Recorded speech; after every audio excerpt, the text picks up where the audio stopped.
أعوذ بالله من الشيطان الرجيم. بسم الله الرحمن الرحيم. ومن أحسن قولا ممن دعا إلى الله وعمل صالحا وقال إنني من المسلمين.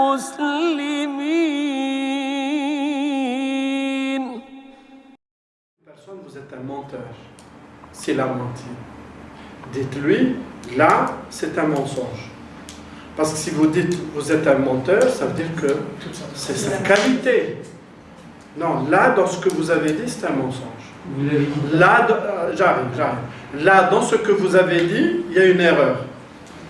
Parce que le problème avec beaucoup de ses frères, c'est quoi?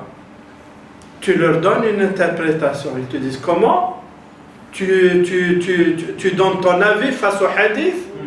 Non, je ne donne pas mon avis face au hadith, je donne mon avis face à ton avis. Donc l'erreur qui se passe, c'est que le bonhomme s'identifie avec le hadith. Mais non, toi tu n'es pas le prophète. Toi tu parles avec ton interprétation. Est-ce qu'il y a une seule interprétation? Donc l'interprétation est humaine. Voilà ce que l'on a dit au début. Le fait que c'est une production humaine, c'est une interprétation humaine. Et si ça n'était pas une interprétation humaine, on serait resté avec un seul savant. On serait resté avec un seul tafsir Coran. Pourquoi en avoir deux? Pourquoi Cheikh Albani rahimahullah, il va faire tout cet effort d'authentifier les hadiths? Alors ça y est, Bukhari et Muslim, ils ont déjà fait ça. Tirmidhi, il a déjà fait ça. Dhahabi, il a déjà fait ça. Pourquoi? Pourquoi Shuyukh, ils font d'autres interprétations? Donc, montrer aux gens, et d'abord pour nous aussi c'est important. Ce que je vous donne est une interprétation du hadith. Lorsque vous dites ce n'est pas vrai, c'est pas que vous êtes contre le hadith, vous êtes contre mon interprétation, contre ma vision. Et là, c'est ça tawadu'. C'est ça tawadu'. Bien sûr, si je vous dis, enfin, si une personne vous dit il n'y a pas de prière dans l'islam, ça c'est pas une question d'interprétation, c'est autre chose. D'accord? Mais dans l'interprétation, oui, l'imam Shafi'i, eh bien, à un certain moment, il va écrire un livre, l'Ikhtilaf ma'a al-Madaniyin, c'est-à-dire avec ça. Il n'a pas osé dire l'imam Malik parce que c'est son cheikh. Il a été pendant 10 ans chez l'imam Malik en train d'apprendre. D'accord? Mais avec les Médinois. Et il va encore écrire un autre livre,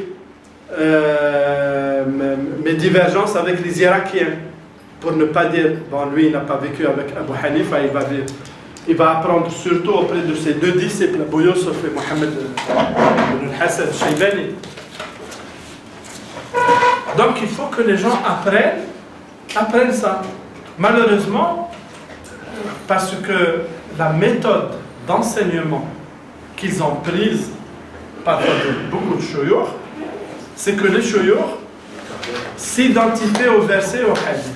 Allez, je vais vous dire autre chose, un autre exemple. Allez. La femme, le voyage de la femme, seule, sans mahram. Qu'est-ce qu'ils vont vous sortir? Ils vont vous sortir le hadith. Hein?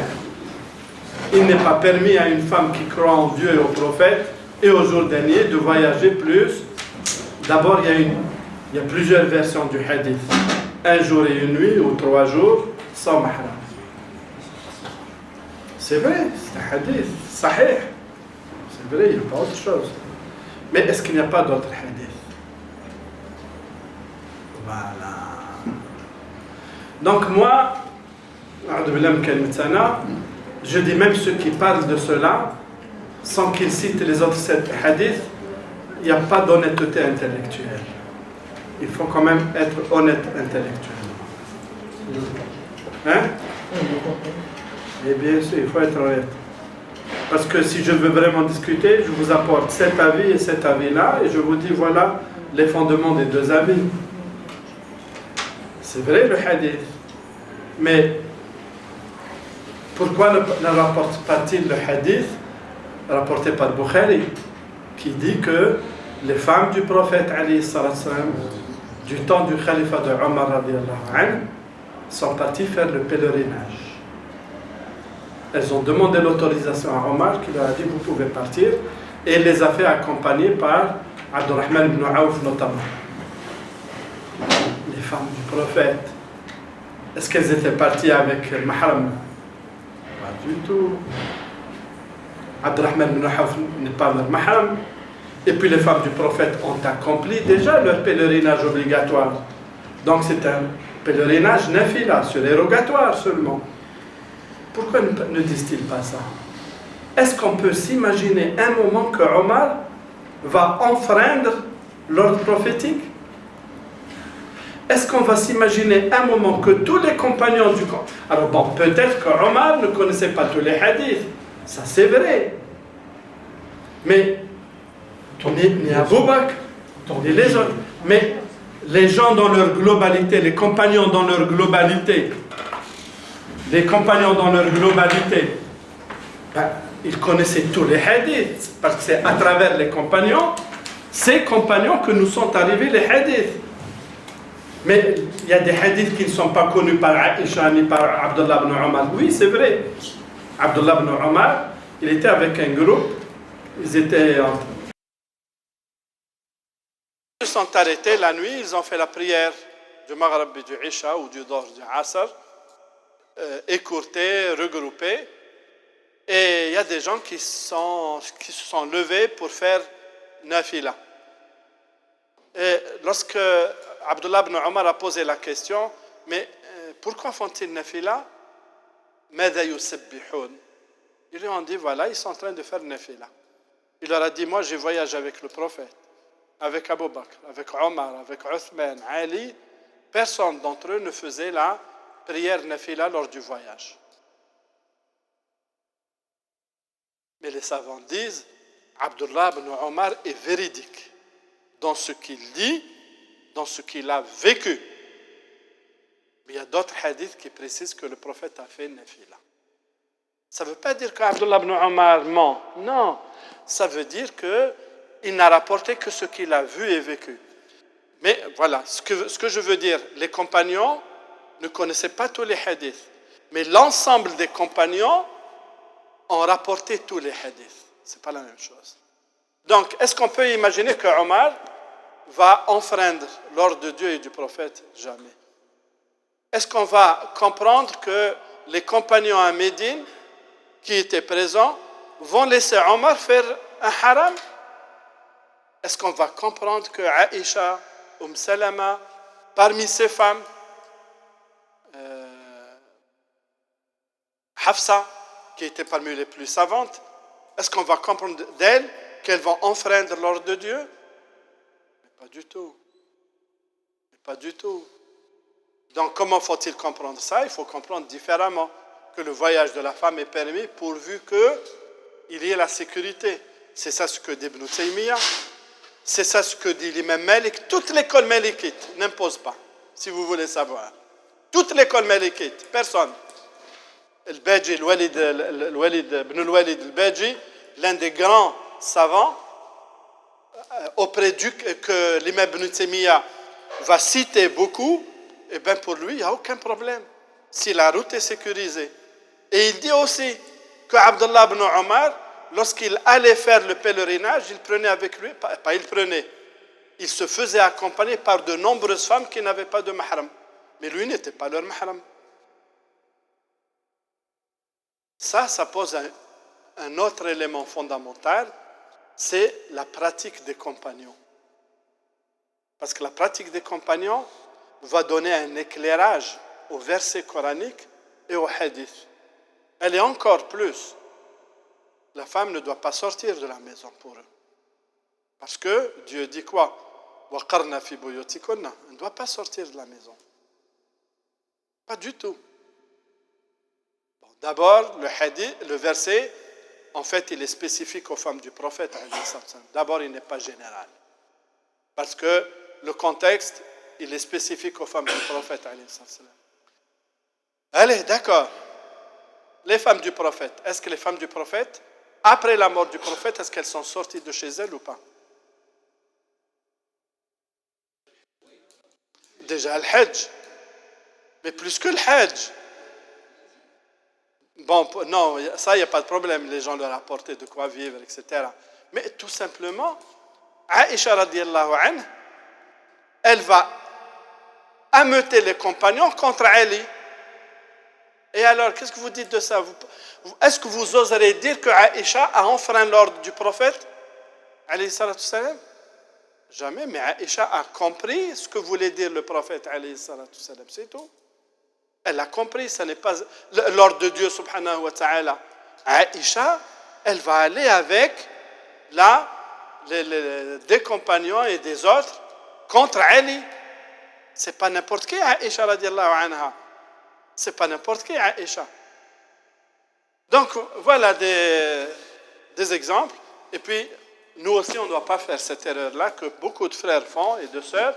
Si tu leur dis non, je ne suis pas d'accord avec toi, ils vont te dire mais tu es en train d'être contre le hadith. Non, je ne suis pas contre le hadith ni le verset. Je ne suis pas d'accord avec ton interprétation, ta vision. D'accord? Il faut vraiment séparer les deux. Alors, ensuite, ce qui est fondamental, le prophète alayhi salatu salam va initier les compagnons à faire de l'ijtihad sous plusieurs formes.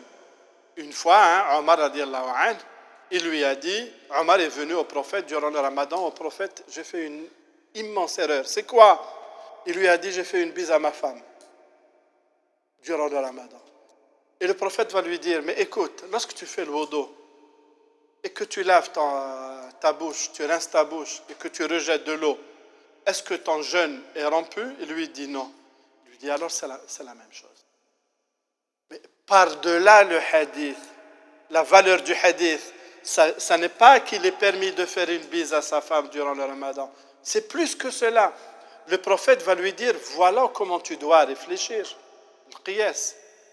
C'est ce qu'on appelle le qiyas.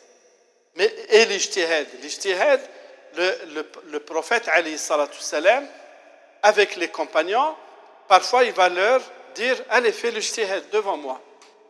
Et il le corrige.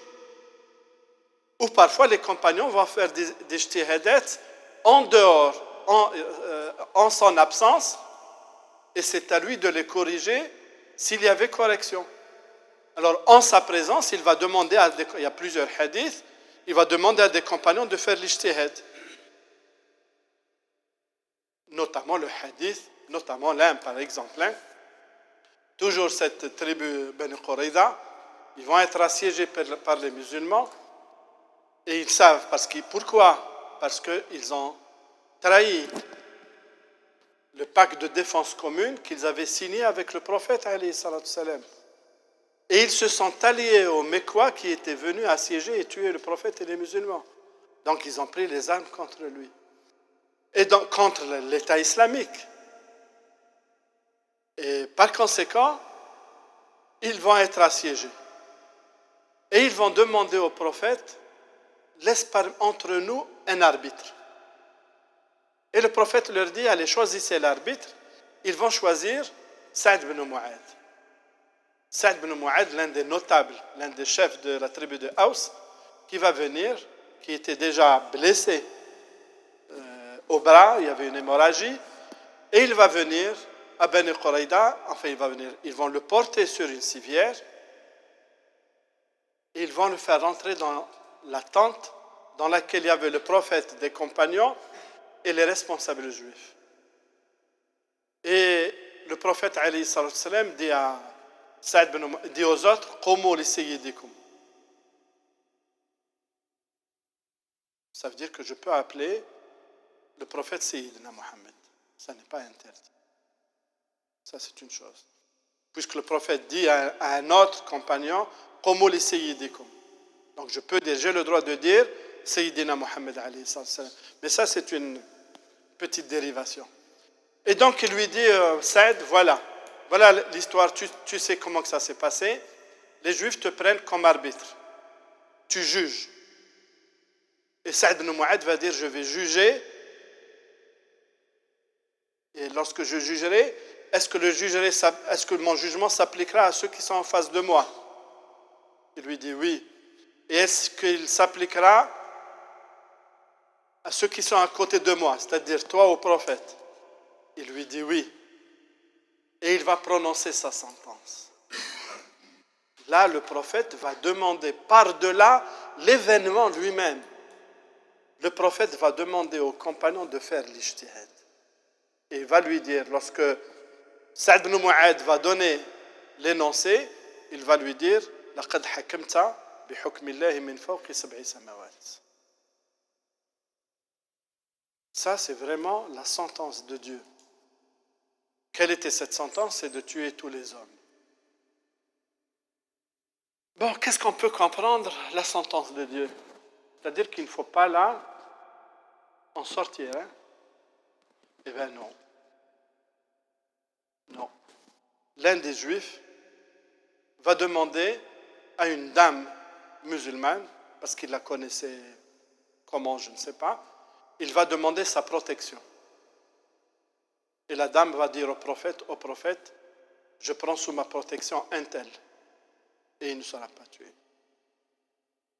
Un autre notable juif qui s'était opposé à ces coreligionnaires juifs lorsqu'ils avaient rompu, lorsqu'ils avaient trahi et renié le pacte qu'ils avaient signé avec le prophète, il était contre, il leur a dit non, ne faites pas ça, c'est une erreur, nous avons donné notre parole. Celui-là, il va sortir du fortin, les compagnons le voient et ne le tuent pas. C'est ça la compréhension de l'ordre prophétique. Hukmullah, le prophète a dit Hukmullah, est-ce qu'on va sortir de ce hukm? Oui, on peut sortir d'une certaine façon. C'est ça l'ijtihad, c'est donc l'un des aspects de l'ijtihad. Mais il y a aussi beaucoup d'autres cas où les compagnons vont faire l'ijtihad en sa présence. En son absence, il y a aussi beaucoup de cas. Hein? Un Saad ibn Mu'adh. En son absence aussi, il va y avoir des cas où les compagnons vont faire de l'ijtihad. Il y a un cas où, voilà encore la compréhension littérale du hadith.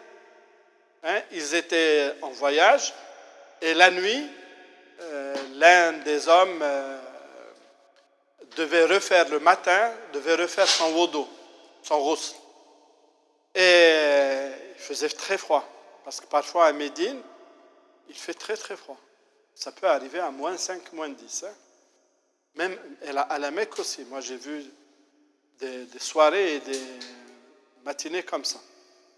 Et donc, le bonhomme ne trouve pas d'eau chaude, c'est pas comme nous aujourd'hui, alhamdulillah. À chaque fois que vous prenez de l'eau chaude, à chaque fois que vous faites le ghusl avec l'eau chaude, dites alhamdulillah ya Rabbi. Parce que vous avez l'eau chaude dans le robinet. Vous n'allez pas puiser l'eau ailleurs et ensuite attendre qu'il chauffe pour faire votre ghusl. Alhamdulillah ya Rabbi. C'est pas rien du tout, ça c'est beaucoup de choses. Et donc le bonhomme, il était blessé à la tête d'une mauvaise blessure. Il a demandé à ses compagnons, est-ce que je dois faire le wudu dans mon état? Ils lui disent, mais bien sûr, tu dois faire le wudu dans ton état. Et il va faire le wudu. 1 heure après, 2 heures après, il meurt. Et lorsqu'ils viennent au prophète l'informer, le prophète se met dans une grande colère. Il leur a dit, mais vous l'avez tué, qatalou. Vous l'avez tué. Si vous ne savez pas, taisez-vous, ne dites rien.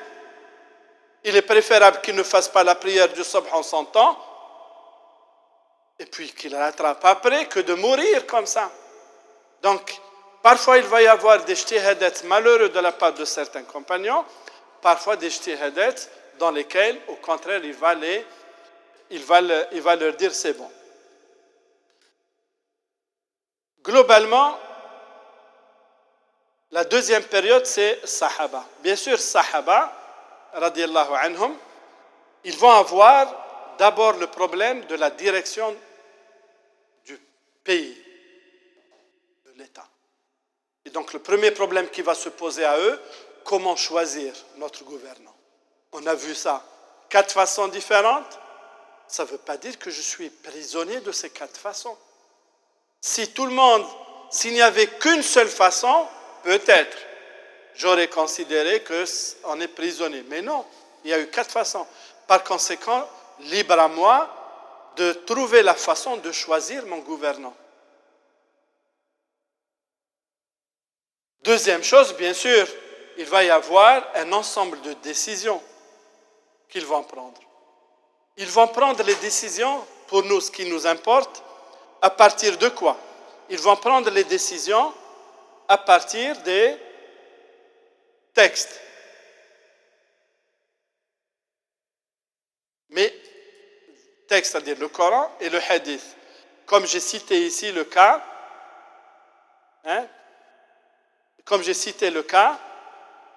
y a eu parfois des accords entre les compagnons et parfois il y a eu des désaccords. Il y a eu l'accord sur l'élection les différentes élections, il y a eu l'accord sur la compilation du Coran, il y a eu l'accord sur le fait que les territoires conquis devaient rester aux mains de ceux qui les avaient, et ainsi de suite. Mais il y a eu aussi des désaccords. Donc nous avons ici maintenant 3 sources. 1, le Coran. 2, le Hadith. Et les compagnons, leur accord et leur désaccord. Leur accord et leur désaccord. Alors pourquoi ils ne vont pas se mettre tous d'accord? D'abord parce que c'est pas, comme j'ai dit tout à l'heure, c'est pas tous les compagnons qui connaissaient tous les hadiths. Donc Abu Bakr, lorsqu'on l'informe de la mort du prophète Ali, mais qu'il vient, les compagnons, où est-ce qu'on va enterrer le prophète? Et Abu Bakr il leur dit, moi j'ai entendu le prophète dire que tout prophète qui meurt doit être enterré là où il meurt. Mais ça, les autres compagnons ne savaient pas. Fatima alayhi salam, elle va venir, elle va lui dire, Abu Bakr, donne-moi l'héritage de mon père. Il avait laissé juste une petite terre, un petit morceau de terre. Et Abu Bakr lui dit, non, parce que ton père m'a dit que les prophètes ne donnaient rien en héritage. Tout ce qu'ils avaient, ils le laissent à la communauté des musulmans. C'est tout ce qu'il lui dit. Donc il lui refuse l'héritage de son père, Nabi alayhi salam. Les chiites vont mentir sur ça. Ils vont dire qu'il va la brutaliser. Ce qui est complètement faux, absolument faux. Donc il y a des éléments, des hadiths que certains compagnons connaissaient et que d'autres ne connaissaient pas. Ça, c'est la première source de leur divergence. La deuxième source de leur divergence, c'est les interprétations personnelles. Par exemple, regardez, Omar radiallahu anhu va prendre une décision très importante. À savoir que l'homme qui divorce avec sa femme par la formule 3 fois en un même temps, en un même lieu, elle équivaut à un divorce par 3 fois. C'est-à-dire que mari et femme ne peuvent plus se remarier jusqu'à ce que la femme se remarie avec un autre homme, qu'elle en divorce normalement, ensuite seulement ils peuvent se réunir à nouveau. Mais ça, c'est un ijtihad de la part de Omar. Omar, c'est pas moi et vous. Ça, c'est Omar. Tellement c'est important que les 4 écoles, Imam Malik, Shafi'i, Ahmed ibn Hanbal, Abu Hanifa, vont prendre cette fatwa, c'est une fatwa, cette fatwa de Omar, et ils vont la reconduire. Est-ce que tous les compagnons étaient d'accord avec Omar? Non. Omar était le calife. Mais d'autres compagnons n'étaient pas d'accord avec lui. Certains compagnons de la famille de Ali radiallahu anhu. Et Ibn Taymiyyah va venir 6 siècles après. Et il va ne va pas dire qu'Omar était dans le faux, mais il a dit non. Omar, ça c'est un ijtihad de Omar.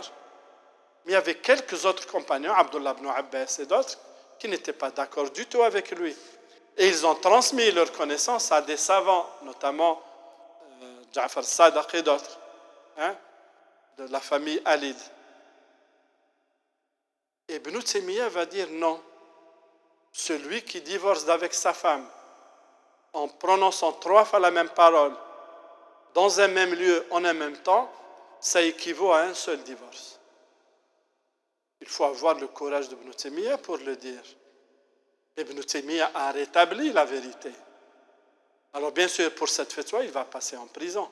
1 an et demi à 2 ans, il va passer en prison. Mais la fatwa, elle est là. Ensuite, maintenant, elle est adoptée pratiquement par presque tout le monde, sauf certains. Pour dire que les compagnons aussi, les fatwas des compagnons ne sont... Il y a 2 ou 3 aspects,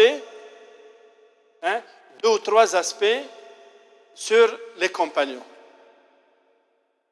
Un, lorsqu'ils se mettent tous d'accord, c'est un ijma'. Par conséquent, les savants vont prendre l'ijma' des compagnons comme source. Parfois, ils vont diverger sur un élément. Mais il y a un gros nombre qui est là et un petit nombre qui est là. Là va se poser la question aux savants, est-ce que je choisis la majorité ou la minorité? Ça va dépendre des cas. Et parfois, il n'y a ni majorité ni minorité, il y a une multitude d'avis des savants. Alors, est-ce qu'on est dans l'obligation ensuite de suivre l'avis des compagnons ou pas? Ça aussi, c'est à traiter au cas par cas.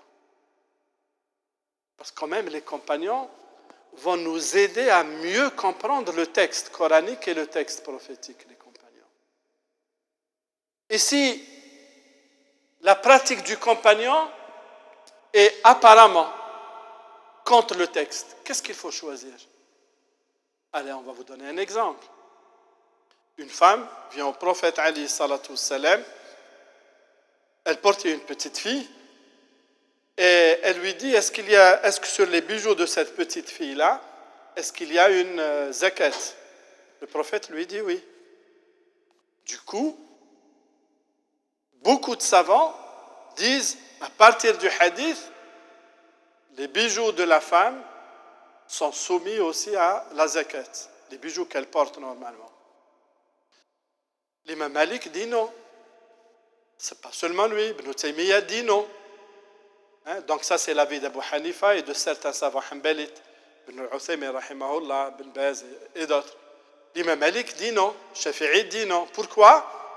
Parce que plusieurs compagnons, notamment Aïcha, avaient élevé des orphelines qui avaient quelques bijoux sur lesquels ils ne donnaient pas zakat. Ça veut dire que pour ces savants-là, l'ordre prophétique n'est pas un ordre, une obligation, mais ça relève du fait de pousser les gens à donner zakat. Ça n'est pas une obligation que de donner. Et du coup, ben oui, pour l'imam Malik, Shafi'i, Ibn Taymiyyah et certains autres, même Ahmed ibn Hanbal, pour eux, les bijoux usuels de la femme ne sont pas frappés de zakat, par l'impôt zakat. Donc, l'avis du compagnon est très intéressante. Elle permet d'éclairer. Mais jusqu'où on va considérer l'avis du compagnon? Ça, c'est le dilemme le dilemme que doivent résoudre ceux qui vont venir après les compagnons, tabi'un, les successeurs. Jusqu'où considérer l'avis du compagnon comme une source? Jusqu'où? Ça, c'est vraiment la grande question. Globalement, c'est quoi un successeur? C'est celui qui a vécu avec un compagnon et qui a appris de lui et qui a transmis. Tabi'un. Alors, globalement, le plus grand nombre de compagnons vont rester à Médine. Un certain nombre important vont aller à la Mecque. Ils vont revenir parmi les Muhajirin, ils vont revenir à la Mecque. Mais d'autres vont s'établir un peu partout. Certains vont aller au Yémen, d'autres vont aller à Koufa, comme Ali ibn Abi Talib, comme Abdullah ibn Mas'ud, certains autres, un peu partout. Et donc, du coup, du fait de ce regroupement des compagnons, on va avoir le début des écoles juridiques. une ébauche des écoles juridiques. Donc globalement, ça c'est les imams, donc c'est le début des écoles. Ça c'est les derniers compagnons, les successeurs et les successeurs des successeurs. Vous voyez que les quatre, Abu Hanifa, Zayd, Ja'far et l'imam Malik, sont considérés comme tabi'in, comme les successeurs des successeurs. D'accord? Comme les successeurs des successeurs. Globalement, les successeurs là vont avoir comme source un Coran, Sunna, mais aussi Amal Sahaba, Fatwa Sahaba, avec cette déclinaison. Sahaba se sont mis d'accord, ou ne se sont pas mis d'accord avec une tendance lourde, ou ne se sont pas mis d'accord sans aucune tendance lourde. Mais eux aussi vont aussi asseoir l'ijtihad. Mais globalement, la chose la plus importante, on va passer, les successeurs vont vivre une période difficile d'un point de vue politique. Parce que les Omeyyades vont prendre le pouvoir. Il va y avoir un glissement. Le califat qui était d'ordre électif, élection, va devenir monarchie. Le pouvoir va se transmettre à l'intérieur d'une seule famille. Ça, c'est la première grande déviation. Une immense déviation. Ce n'est pas comme maintenant, on nous oblige à dire « Ah oui, vous faites allégeance à une personne que vous ne connaissez pas. » C'est parce que c'est le fils ou le frère du roi. Deuxième grande déviation, c'est le fait que Bayt al-Mal, le trésor public, ne reste plus trésor public. Il devient trésor personnel des califes, des gouvernants. Et que l'argent public, au lieu d'aller seulement vers le public, il va aller aussi vers le privé. Jusqu'à aujourd'hui. Jusqu'à aujourd'hui, nos grands savants de certains pays ne posent jamais la question. Mais cet argent-là, c'est à toi, à ta famille ou à toute la communauté? On ne pose pas cette question. Il est interdit de poser cette question-là. Pourquoi? Parce que Salaf, entre guillemets, Salaf faisait ça et ne posait pas cette question-là. Troisième question, le fait de la transformation politique, il va y avoir de plus en plus une opposition, parfois elle va devenir frontale, entre les savants et le pouvoir politique. Et ça a commencé très tôt avec les Omeyyades. L'un des grands successeurs, Saïd ibn al-Musayyib, c'était l'un des premiers grands opposants aux Omeyyades parce qu'ils avaient pris le pouvoir par la force. Il va y avoir aussi, après lui, avec Tabi'i, Saïd ibn Jubayr et d'autres aussi grands successeurs. Il va y avoir déjà cette opposition qui va devenir frontale entre le pouvoir politique et les savants. Parce que le pouvoir politique, à un certain moment, comme ça se passe même ici en France, en particulier avec les musulmans, on va vous imposer une autorité. C'est le pouvoir politique qui décide. Ce n'est pas les savants qui décident. C'est le pouvoir politique qui décide. C'est juste, entre guillemets, d'un point de vue historique, ces jours-ci, je me suis rappelé Ben Badis, vous connaissez Cheikh Ben Badis, les années 30, 40. Lui et Jami'at al-Muslimin, pourtant la France était l'Algérie, pardon. L'Algérie était colonisée par la France. Ben Badis disait, et Cheikh Bachir Ibrahimi, nous voulons l'application de l'article de 1905. Il demandait ça. C'est extraordinaire, il demandait la laïcité. Pourquoi? Parce que les gouvernements français n'interféraient pas du tout dans l'Église catholique, n'interféraient pas du tout pour les Juifs Mais les musulmans, oui, c'est à nous de nommer vos imams. C'est à nous de nommer vos muftis. C'est la même tendance qui s'applique jusqu'à aujourd'hui. Parce que la France a un problème avec l'islam et l'Algérie en particulier, avec son passé colonial. Les musulmans, Ben Badis, demandaient l'application de la laïcité en Algérie. Pourquoi? Parce que le gouvernement n'interférait pas avec le christianisme, n'interférait pas avec le judaïsme, parce qu'il y avait des juifs en Algérie, et vous en savez un petit bout, hein? Même le dernier, hein? Le dernier.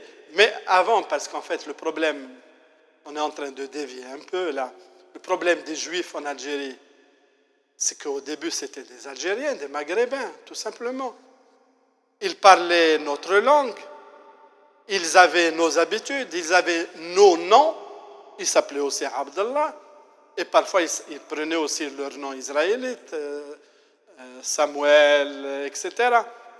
Mais avec le décret Crémieux, la France leur a dit, allez, maintenant vous allez devenir français.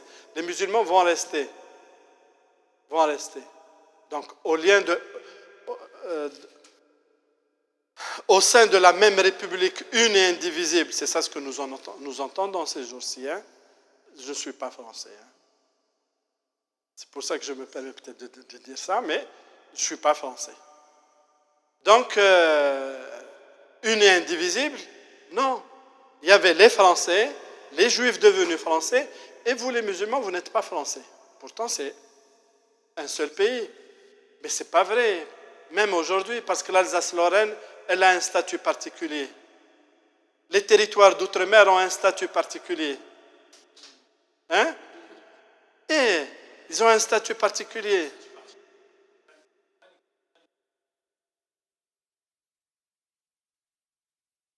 Oui, mais ça veut dire que la République une et indivisible n'existe pas. C'est tout. Ça n'existe pas. Ça veut dire que ça, c'est un slogan que l'on dit face aux musulmans, pas aux autres. Allez, ça c'est juste de côté. Allez, on va revenir. Donc, parfois un conflit frontal, il va devenir de plus en plus aigu entre les savants et l'autorité politique.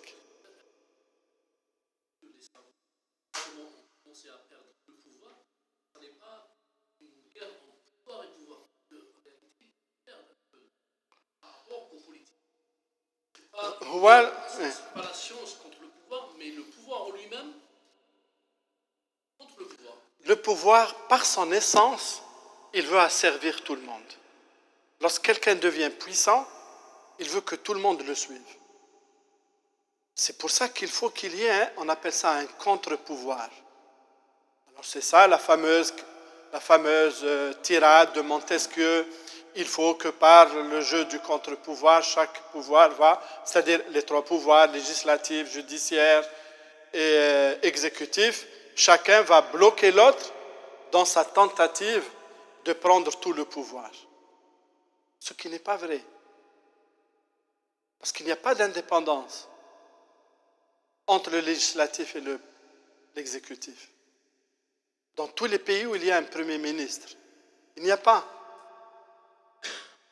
Oui ou non? Où là, il y a une indépendance. Pourquoi il n'y a pas d'indépendance? Oui, mais parce que le gouvernement est désigné par la majorité parlementaire. Donc, d'ailleurs, hein, l'application du 49.3 là, ou 43.9, je ne sais plus, moi. Hein, donc là, lorsque l'exécutif veut faire passer une loi, ben, le législatif, il suit. Donc même dans le fait, il n'y a pas d'indépendance entre le pouvoir exécutif et le pouvoir législatif. Bien sûr. Donc ça, c'est des slogans que l'on dit l'indépendance, ça n'est pas vrai dans les faits. En fait, c'est ça cette question s'est posée très tôt dans l'État musulman. C'est-à-dire parce que le pouvoir, les Omeyyades, ensuite les Abbassides, vont vouloir étendre leur puissance sur tout. Et donc, demander quoi? Demander que même les savants, vous êtes à notre service.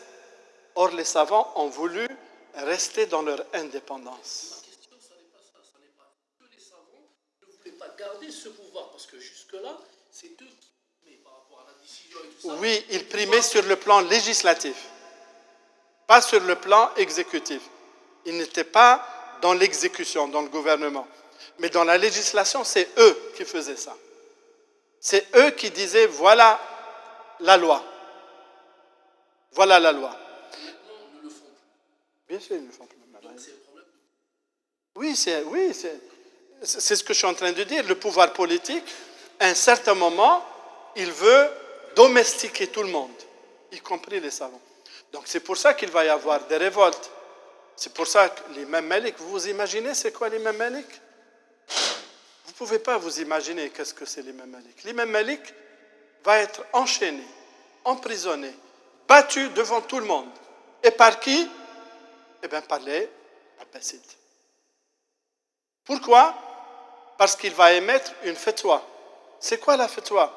Le fatwa, c'est le fait que, parce que la fatwa n'était pas innocente, la demande de fatwa n'était pas innocente. La demande de fatwa, c'est quoi? Les Abbasides contraignaient les gens, lorsqu'ils faisaient serment d'allégeance, mubaya'a, ils disaient, alors, si je désobéis, je suis divorcé avec ma femme. Talaq al-mukrah. Et donc les gens sont venus à dire au prophète, au imam, est-ce que talaq al-mukrah, le divorce par la contrainte, est-ce qu'il est valable? Il leur dit non, il n'est pas valable. Ça veut dire que l'allégeance demandée par les Abbasides était non avenue. Et c'est parce qu'ils ont compris ça, les Abbasides, le gouverneur abbasside de Médine et donc le calife de Bagdad, qu'ils vont punir l'imam Malik radiyallahu anhu. Vous imaginez l'imam Malik puni, frappé? Voilà, tout simplement. L'imam Shafi'i va être aussi emprisonné. Et de peu, sa tête allait être coupée, n'était-ce l'intervention de l'imam Shaybani, le disciple de Abu Hanifa. Parce que Shaybani était avec l'imam Shafi'i dans le cercle de l'imam Malik. C'est là où ils se sont connus pendant plusieurs années. Et il va intercéder en leur faveur. Donc, Abu Hanifa, la même chose. Il voulait assurer son indépendance par rapport au pouvoir, au début par rapport aux Omeyyades, parce qu'il est venu légèrement, un peu une dizaine d'années avant l'imam Malik. Donc il va déjà avoir un problème avec les Omeyyades. Et il va être mis à l'exil à la Mecque. Et ensuite avec les Abbasides, la même chose. Et il va s'exiler pendant quelque temps à Médine. Donc, il va y avoir cette lutte, ce conflit, parce que le pouvoir veut domestiquer les savants. Or, le pouvoir législatif n'appartenait pas à l'exécutif, il appartenait à ces savants-là.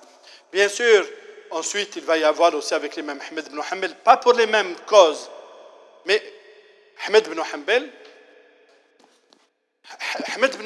c'est l'État qui veut intervenir, comme en Arabie Saoudite, au niveau même de la foi professée. Ce qu'il ne faut pas faire. Il suffit à l'État d'être généraliste, tout simplement, de ne pas s'immiscer dans ces détails de la foi. Donc, le Ma'moun, l'Abbasside, va prendre fait et cause pour un point qui n'est pas fondamental, et donc il va vouloir imposer cela. Et il va tuer beaucoup de savants. Donc, Mohammed ibn Nouh et d'autres qui ne vont pas le suivre, il va les tuer, il va les exécuter. Ahmed ibn Hanbal n'aura sa vie sauve que parce que le calife, entre-temps, il va mourir. Mais ensuite, il va encore une autre fois être emprisonné et battu, et ainsi de suite. Pourquoi Ibn Taymiyyah va être emprisonné? Parce qu'il a osé, d'abord intellectuellement, dire que oui, certaines fatwas des compagnons, je ne suis pas d'accord avec elles. Et puis aussi sur des éléments de la foi, mais pas énormes. Et le pouvoir va le mettre en prison. Donc il faut que le pouvoir ne s'immisce pas dans tout. Il ne peut pas. Sinon, c'est la catastrophe pour toute la communauté musulmane. Du coup, quelle est la conséquence? Quelle est la conséquence? c'est que certains savants vont garder leur indépendance, mais la production politique des savants va être amoindrie, va être très faible par rapport à leur production d'autres choses, par rapport à la production sur autre chose.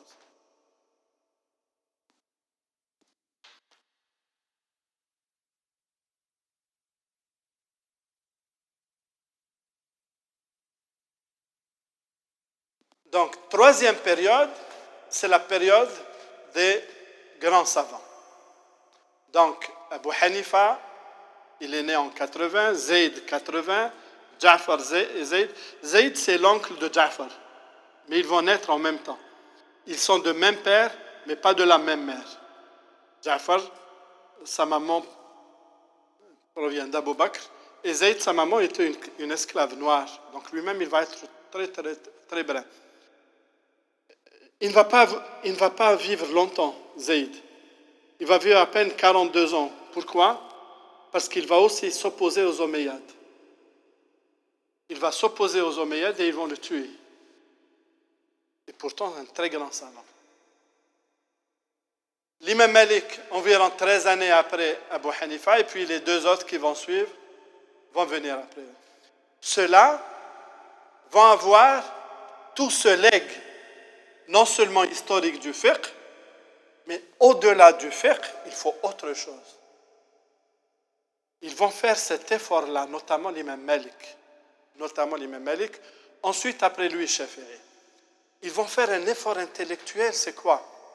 C'est que les éléments du fiqh sont très nombreux, immenses. Il faut donc distinguer, il faut tirer les sources. Comment extraire une règle, c'est-à-dire comment trouver une réponse à une question posée. Voilà la question. Comment trouver une réponse à la question posée? Bien sûr, le Coran Karim. Bien sûr, le Hadith. Mais ensuite quoi? Comment? L'ijtihad. Et donc, le défi intellectuel, c'est ça la civilisation. C'est ça la production. Le défi intellectuel, comment tirer des méthodes d'extraction des règles. Comment je vais extraire les règles, à partir du Coran, à partir du Hadith, etc. C'est ça tout le défi. Abu Hanifa va commencer,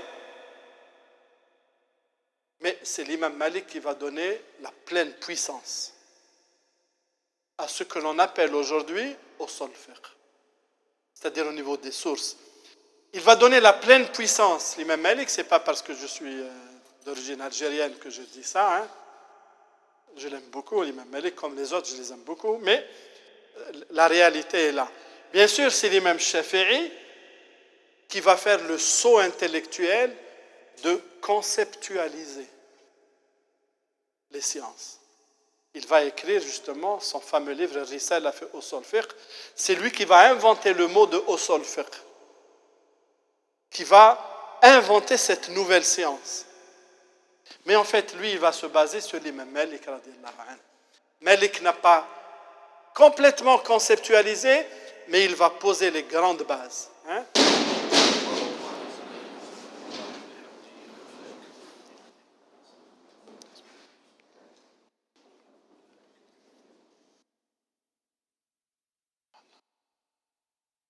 Donc l'imam Malik va poser les grandes bases et l'imam Shafi'i va les conceptualiser. C'est une période où il va y avoir une très très grande production scientifique. D'abord, l'imam Malik, principalement l'imam Malik. C'est quoi l'imam Malik? C'est le premier grand compilateur du hadith. Parce que la technologie du papier va aussi évoluer. Avant l'imam Malik, bon, même après, ça va continuer. Mais disons, l'imam Malik va constituer une charnière dans les sciences islamiques. Avant, la culture était essentiellement orale. Les sciences étaient transmises essentiellement de manière orale. L'oralité, elle a ses limites. Pourquoi? Eh bien, parce que les sciences, les connaissances se sont multipliées. On ne peut pas tout apprendre. Mais ensuite, il y a aussi, durant ce laps de temps, une certaine évolution de la technologie du papier. Ce qui fait que l'imam Malik va sortir le premier livre, le Muwatta. Attention, c'est le premier livre dans lequel il y a du hadith, c'est le premier livre dans lequel il y a du fiqh, parce qu'avant lui, c'était des feuillets. Et c'était surtout oral. Mais c'est lui qui va inaugurer ça. L'imam Malik, je ne suis pas en train de faire seulement de la prononciation pour l'imam Malik, mais il est important de connaître, de comprendre l'apport de l'imam Malik. L'imam Malik, le pouvoir abbasside, après l'avoir frappé, torturé, etc., Harun al-Rashid va lui proposer « Fais-nous un livre ». Et il va faire le livre du Muwatta. Il va aussi demander aux disciples d'Abu Hanifa de faire un livre, Abu Yusuf qui va faire aussi un livre, Kharaj. Mais ça n'est pas le livre du Muwatta, c'est autre chose le Muwatta. Et lorsqu'il le termine quelques années après, Harun al-Rashid lui dit, voilà, ton livre, nous allons le mettre comme la référence absolue pour tout le monde musulman. C'est bien pour un savant que d'avoir un livre qui est là. Il y a un savant qui cultive son ego. Hein? C'est bien sûr que c'est bien. Mais l'imam Malik, c'est pas ça. Il lui dit, ne fais surtout pas ça. Parce que les compagnons se sont éparpillés un peu partout et qu'il y a aussi beaucoup d'autres avis. Donc laisse le livre comme il est. Voilà l'intégrité intellectuelle que nous devons avoir de l'imam Malik. L'intégrité intellectuelle que nous devons avoir. L'imam Malik va dire aussi autre chose très importante. Il va dire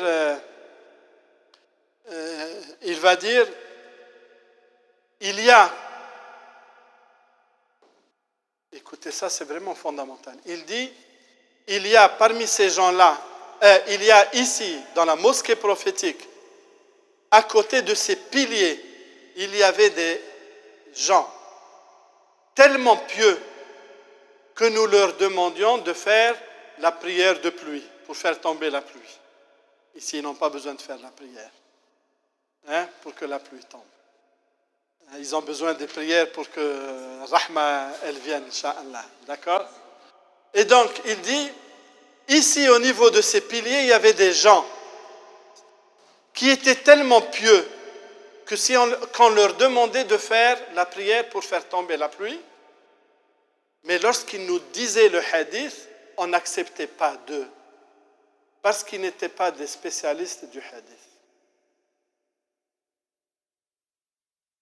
Ça veut dire que la transmission du hadith et la compréhension ne provient pas seulement de la piété de l'individu. C'est une science, c'est une discipline. Et ça, c'est extrêmement important. Ce n'est pas pour nos frères salafis, ça c'est pour nos frères soufis. Parce que pour nos frères soufis, il y a un problème. Si le cheikh dit quelque chose, c'est la vérité absolue. Si le cheikh dit, le prophète a dit, je ne cherche même pas à savoir est-ce que le hadith est authentique ou pas. Mais non, j'aime bien le cheikh, mais ça n'est pas un spécialiste du hadith. Donc, ça va être une période très très riche. Très très riche. Alors bon, bien sûr, on a dit, le facteur politique va intervenir, mais va intervenir négativement, mais il va aussi intervenir positivement. Puisqu'on a dit que Harun al-Rashid va dire à l'imam Malik de faire le livre de Muwatta, il va dire aussi à l'imam Abu Yusuf de faire un livre, ce qu'il va faire, masha'Allah, ils vont encourager aussi les sciences. Mais pourvu que vous ne touchiez pas à ma sphère politique, mais ailleurs, faites ce que vous voulez. Et il va encourager, ça va être vraiment un facteur encourageant.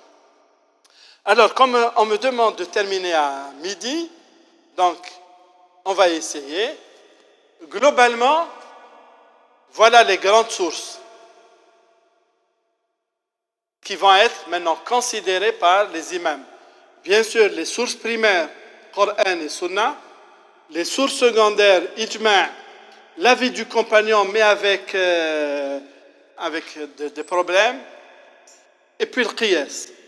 Ensuite, c'est l'imam Abu Hanifa et l'imam Malik vont créer un nouveau principe. Alors ça, c'est des méthodes de raisonnement, c'est la raison, l'aql.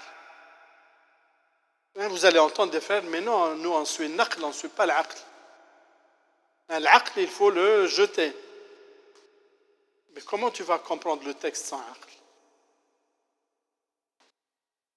Comment tu n'utilises pas l'aql? Comment? Mais les savants ont utilisé l'aql. Et le qiyas, ce n'est pas le aql. Et donc, c'est l'istihsan. L'istihsan va être utilisé beaucoup par l'imam Abu Hanifa et Malik, mais c'est l'imam Malik qui va développer d'autres sources fondamentales. Al-maslaha, l'intérêt public. Et ça va donner ensuite, ça va ouvrir à ce que l'on appelle maqasid sharia. Peut-être une fois on viendra faire une formation sur maqasid sharia. Maqasid sharia, globalement, c'est la philosophie des sciences islamiques. C'est les grandes finalités. C'est quoi? Pourquoi je fais la prière? Pourquoi il y a telle chose? Pourquoi il y a telle chose? On appelle ça les finalités. Moi, je dis, ma traduction, ce n'est pas les finalités de la loi islamique, c'est les finalités de la révélation. Je ne dis pas la révélation islamique, de la révélation. Parce que Chatibi, c'est ce qu'il dit. Il dit, Dieu n'a envoyé de prophètes, n'a révélé de livres que pour aboutir à la sauvegarde de ces 5 finalités. Mais ça, c'est à partir de cette idée fondamentale que va développer l'imam Malik. À partir de quoi? C'est à partir de Omar ibn Khattab. Tout à l'heure, je vous ai dit, Omar va asseoir les institutions. Omar va asseoir les institutions. Au nom de quoi il va asseoir ces institutions? Au nom de l'intérêt public. C'est pour ça que l'imam Malik va prendre comme source l'intérêt public, le maslaha. Et il va ajouter aussi une autre source, l'istishab. C'est ce qu'on appelle le principe de continuité. D'où découle maintenant l'État moderne, parle de la présomption d'innocence. Lorsque vous lisez surtout les Français qui sont très... c'est le coq français là. D'accord, c'est vraiment le coq français. Il pense qu'il n'y a que lui qui fait le adhan. Alors qu'il y a beaucoup de gens qui ont fait le adhan. La présomption d'innocence, elle ne date pas de l'État moderne. La présomption d'innocence, nous, on la connaît depuis 14 siècles. Elle découle de ce principe de continuité. C'est-à-dire qu'à l'origine, vous êtes innocent. D'accord? Et le prophète le dit. Al-mudda'i al-bayina. Al-bayina. C'est-à-dire que toute personne est présumée innocente et ce n'est pas à l'innocent de prouver son innocence, c'est à celui qui veut l'inculper de prouver l'acte. De prouver. Voilà la différence. Et ça, c'est l'istishab, le principe de l'istishab. Et il va aussi parler d'un principe extraordinaire que nous allons retrouver même dans le droit positif français, dans le droit suisse. Sadd al-dhara'i. Sadd al-dhara'i, c'est globalement, c'est fermer les portes. Mais ce n'est pas fermer. C'est dhari'a. Alors, la traduction, c'est sadd al-dhara'i, c'est fermer les portes du mal. C'est-à-dire, avec des termes un peu plus contemporains, c'est comment marier la téléologie avec la déontologie. La déontologie, c'est les moyens. La théologie, c'est les fins. Donc c'est pour ça que dans le langage populaire, la fin justifie les moyens. Ou la fin ne justifie pas les moyens. La fin, c'est les buts et le moyen. Donc c'est quoi? Un moyen licite, s'il amène à quelque chose d'interdit, le moyen lui-même devient interdit. C'est comme dans votre maison, si vous avez une maison ici, il est licite pour vous de creuser dans votre jardin, c'est licite, mais si le fait de creuser dans votre jardin vous faites tomber le mur du voisin, alors c'est interdit. C'est le même principe. C'est exactement le même principe. Hein? Naam, fiqh al-ma'alas, bien sûr. Mais simplement, c'est un principe qu'il faut utiliser avec parcimonie. Un peu. Parce que si on l'utilise n'importe comment, on risque de fermer, d'interdire tout. Bien sûr, c'est très dangereux. Alors, je voulais juste, pour terminer, comprendre la situation. Parce qu'il faut que j'aboutisse à ce mot salafia. Je veux aboutir à lui. Hein? Ce n'est pas parce que votre Premier ministre en a parlé, mais même par rapport à nos frères. Parce que la salafia d'aujourd'hui, c'est du hanbalisme, ce n'est pas du salafia. C'est du hanbalisme, c'est tout. C'est tout, c'est tout. Pas plus. Alors les grands savants hanbalites, Ibn Uthaymin, il ne dit pas lui qu'il est salafite. Il lui dit fi madhabina. Il dit fi madhabina, c'est-à-dire dans l'école juridique de hanbalite, c'est tout. Parce qu'il a cette probité intellectuelle. Moi j'aime beaucoup Ibn Uthaymin. Globalement, les imams fondateurs, ils faisaient leur ijtihad directement à partir du Coran et de la Sunna, ou parfois ils prenaient en connaissance ce qui se disait de la part des successeurs et des compagnons. Mais ce que disaient les successeurs et les successeurs des successeurs ne constituait pas une source. C'était un éclairage pour eux. L'imam Malik, c'est ce qu'il disait, l'imam Abu Hanifa, c'est ce qu'il disait. Il disait que les compagnons, d'accord, mais après les compagnons, non, j'ai le droit de faire l'ijtihad comme je veux. Mais ensuite, le problème, c'est que lorsqu'on s'est éloigné de cette période-là, plus on va s'éloigner, les gens, les savants, au lieu de revenir directement au Coran ou au Sunna, ils vont considérer les paroles des imams et de leurs disciples comme les sources de référence. Voilà la déviation qui va se poser. Alors, jusqu'à un certain moment, ça n'a pas posé beaucoup de problèmes, puisqu'il y avait quand même un peu de retour au Coran et au Sunna. Mais à un certain moment, c'est fini. C'est les paroles de l'imam, c'est les avis de l'imam qui constituent la chose la plus importante. Et c'est là où va commencer la décadence. Et donc, qu'est-ce qui va se passer après? Est-ce que j'ai encore juste une figure là? Non, elle n'est pas là. J'espère que je l'ai apportée. J'espère que je l'ai apportée avec moi. Une minute. Parce qu'il y a une belle figure, je ne sais même pas pourquoi je ne l'ai pas mise. Alors, maqasid.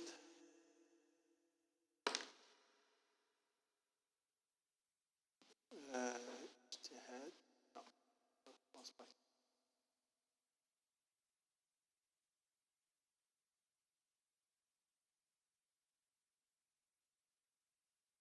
Une minute pour montrer un peu la déviation, comment qu'elle s'est faite. Je ne pense pas que je l'ai. C'est dommage. C'est dommage.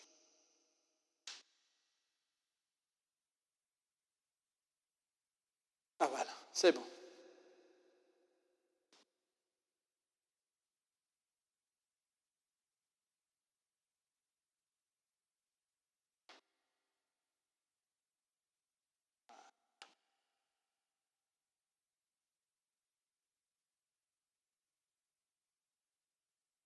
Globalement, voilà ce qui va se passer.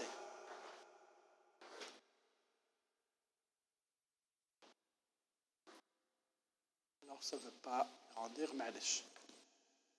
Voilà ce qui va se passer. C'est exactement ce qu'il faut comprendre. Donc, imam et premier disciple, dans leur ijtihad, ils revenaient directement au Coran et Sunna.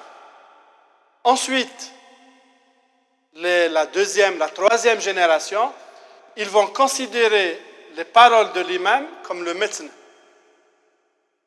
Ils vont écrire autour de lui, ce qu'on appelle hashiya. pour expliquer. Il n'y a pas ce retour. Ensuite, ceux qui vont venir après vont faire hashiyatul hashiya. Donc un commentaire sur ça, toujours avec cette base-là. Problème, ça devenait trop lourd. Comment on va faire? On va condenser. On va condenser sous forme de poèmes. C'est bien les poèmes parce que ça permet de retrouver une règle facilement. Alors, les poèmes, ce n'est pas seulement fil fiqh, mais aussi dans la langue arabe, dans sarf, dans beaucoup de choses. Mais ces poèmes-là, ce n'était pas de la poésie, parce que la poésie, elle est belle. Ça, la volonté, ce n'est pas de faire une poésie, c'est de faire quelque chose de concentré. On ne comprend pas ça. Il a fallu ensuite écrire le hashiya de donc expliciter le condensé. Alors voilà comment on s'est éloigné de la source. Hein? Voilà, on s'est éloigné du cœur. Et alors c'est là où Ibn Taymiyyah, Ibn al-Qayyim en particulier, et ceux qui vont venir après, vont parler de la salafiyya. C'est quoi la salafiyya? C'est le fait de revenir aux sources, aux premières sources. Ça ne veut pas dire qu'il faut laisser tomber tout ce legs historique. Non. Ibn Abidin, le grand savant hanafite, très puissant, mais il a fait une hashiya.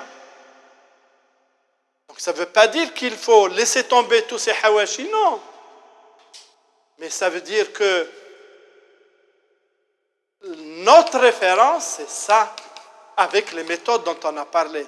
C'est ça la véritable salafiyya, ce n'est pas autre chose. Maintenant, il y a une déviation du mot salafiyya. Et puis ensuite, on construit tout sur le mot salafiyya. Donc, ça, déjà les musulmans, lorsqu'ils parlent de salafiyya, ils parlent plutôt de l'école hanbalite. Mais non. C'est une récupération, tout simplement. C'est une fausse attribution. Et ensuite, les autres, les non-musulmans, maintenant, lorsqu'ils parlent des salafiyya, ils disent n'importe quoi. Ils disent, il s'agit de revenir aux pieux anciens. Mais non, salafiyya, c'est aussi un retour à Ibn Taymiyyah. Ibn Taymiyyah, c'est pas... Ibn Taymiyyah va venir 6 siècles après. 6 siècles après la révélation prophétique. Et donc, la salafiyya dont parle Ibn Taymiyyah, dont va parler Cheikh Ben Badi, c'est Cheikh Ibrahim, et pourtant c'était des malikites. Dont va parler Malik Ben Nabi, dont va parler Allah al-Fasi, rahimahumullah ajma'in. C'est quoi cette salafiyya? Cette salafiyya, c'est le retour aux sources. C'est-à-dire, sans brûler les livres anciens, mais il faut d'abord retourner aux sources. C'est les sources qui vont nous donner toute cette largeur de l'horizon. Parce que plus on s'éloigne des sources, plus l'horizon se rétrécit. Il faut revenir à cette immensité de l'horizon avec le Coran et Sunna. C'est ça le défi aussi. C'est ça le défi. Donc d'une part, vous aviez, je ne sais pas s'il reste encore, votre cher Mufti ici de Marseille, là, pour lui, allez, il faut tout jeter. On n'en a pas besoin. Dans une certaine mesure, il partage un peu cette vision comme quoi le fiqh est une production humaine, oui, mais lui, il s'en fout d'autre chose. Lui, il est au service d'autre chose qu'au service de l'islam. D'accord? Donc ça, c'est ce qu'a fait lorsque je vous ai dit, Ibn Taymiyyah a dit non. Le divorce prononcé par 3 fois n'est pas valable 3 fois. Pourquoi? Parce qu'il revient ici, à ça. Et il a dérangé l'ordre établi. Et à chaque fois que vous allez déranger l'ordre établi, ça va poser problème. Mais au contraire, pour nous, c'est ça qui est fondamental, revenir à ça, avec les voies, avec les méthodes qu'il faut développer. Regardez, en Algérie, lorsque le pouvoir voulait domestiquer, il a domestiqué, ça marche bien. Pas seulement en Algérie, au Maroc encore la même chose.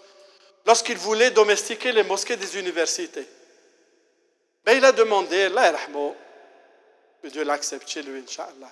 Il a demandé à certains savants en Algérie, il faut trouver une fatwa pour interdire la prière du vendredi dans les mosquées des universités.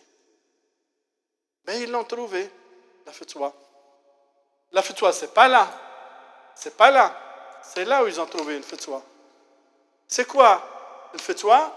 C'est qu'il n'est pas permis de faire la prière du vendredi dans une mosquée qui n'est pas construite en dur ou dans laquelle on n'accomplit pas les 5 prières quotidiennes. Parfois, parfois, Salat Sobh, c'était pas facile. À un certain moment. Et dans les lycées, oui, mais par exemple, à l'université d'Alger où j'étais moi, on accomplissait pas Salat Sobh, puisque la mosquée se fermait. Donc, du coup, voilà, vous n'avez pas le droit et votre prière du vendredi, elle n'est pas valable. Pourquoi ça? C'est là. Parce qu'ils ont essayé de trouver. Parce qu'à un certain moment, les savants, allez, je vais encore dire encore plus grave que ça. Hein? Pourtant, c'est un grand savant, Masha'Allah, qui est une référence. Allez, il va dire quoi? Il va dire que la femme n'a pas le droit d'apprendre à écrire. Elle ne peut apprendre qu'à lire. Parce que, pourquoi? Parce que si elle apprenait à écrire, elle peut alors écrire des missives à son amant, etc. Voilà. Mais bien sûr, elle peut écrire de belles choses. Bien sûr, elle peut écrire de belles choses. Mais pour vous dire, on va tirer des règles sont tirées. C'est quelqu'un, je ne dirai pas son nom.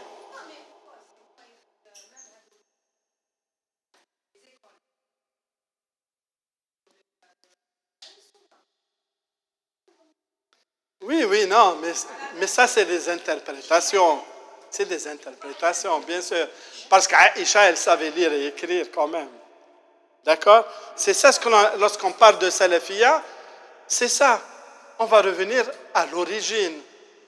Hein? À l'origine, Aïcha, elle savait lire et écrire. Le prophète encourageait les hommes et les femmes à lire et écrire. Mais là, on va trouver des faux fuyants pour n'importe quoi. Pour n'importe quoi. Allez, un autre exemple. Vous allez lire là, au niveau, par exemple, si vous voulez égorger un mouton, vous devez égorger en dessous du cartilage. Hein? Ici, en dessous du cartilage. Et il ne faut surtout pas lever la main. C'est ça ce que vous savez? Non? Bon, on peut aller et venir, pas comme les Juifs. Un seul passage, on doit tuer. Mais on peut aller et venir, mais surtout ne pas lever la main et en dessous du cartilage. Ça n'existe pas. Ça n'existe pas là. Ça n'existe pas. Donc, le Qardawi et Cheikh Al-Uthaymin disent, mais tout ça c'est faux. Tout ça c'est faux. Donc là, il fallait peut-être, il fallait faire des recherches, mais c'était des recherches d'ijtihadat malheureux. C'est Ahmed. On va tomber aussi comment dirais-je, par rapport au savant en fait, hein, parce que je pense que toi, concernant la mosquée là,